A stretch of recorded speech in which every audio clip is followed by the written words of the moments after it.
បាទសួស្តីបងប្អូនអរគ្នាខ្ញុំមកធ្វើវីដេអូមួយជាមួយនឹងសាយទាំងអស់មកបានសួរថា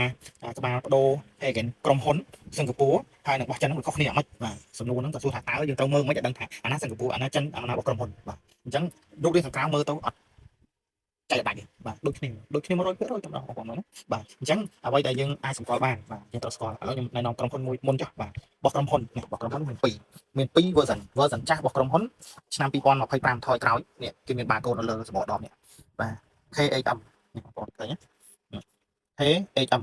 ហ្នឹងរបស់ក្រុមហ៊ុនរបស់ខ្មែរបាទจากមកក្រុមហ៊ុននាំចូលក្នុងស្រុកខ្មែរអញ្ចឹងឆ្នាំ2026នេះគេអាប់ដេត barcode គេនៅលើគម្របនេះ KHM អូខេអាហ្នឹងរបស់ក្រុមហ៊ុនអញ្ចឹងបងប្អូនខ្លះក៏សួរថាចាំមិនក្រុមហ៊ុនក៏មាន12បាទអាហ្នឹងក្រុមហ៊ុនគេអាប់ដេតមកអញ្ចឹងអ្នកខ្លះប្រាប់អត់ជឿទេអញ្ចឹងអានេះរបស់ក្រុមហ៊ុនណាអញ្ចឹងខ្ញុំបញ្ជាក់ម្ដងទៀតរបស់ក្រុមហ៊ុនមាន barcode KHM នៅលើសំបកហ្នឹង version ចាស់ version ថ្មី KHM របស់គេអត់មាននៅលើសំបកទេគឺនៅលើ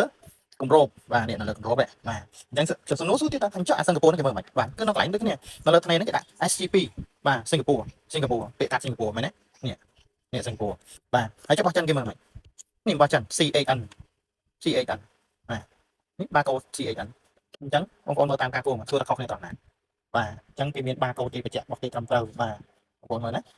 ខ្មែរល្អបែបខ្មែរសិង្ហបុរីល្អបែបសិង្ហបុរីចិនល្អបែបរបស់ចិនមានកូដបញ្ជាក់អត្តសញ្ញាណគ្រប់គ្រាន់បាទអញ្ចឹងបងប្អូនមើលតាមការគូហើយយើងមើលទៅបោះណាគឺដូចខ្ញុំបានប្រាប់ចឹងបាទហើយបើមើលតាមសបកអង្កែវស៊ីគ្នាមិនស៊ីគ្នាទេបាទដូចគ្នាទាំងអស់បាទ100%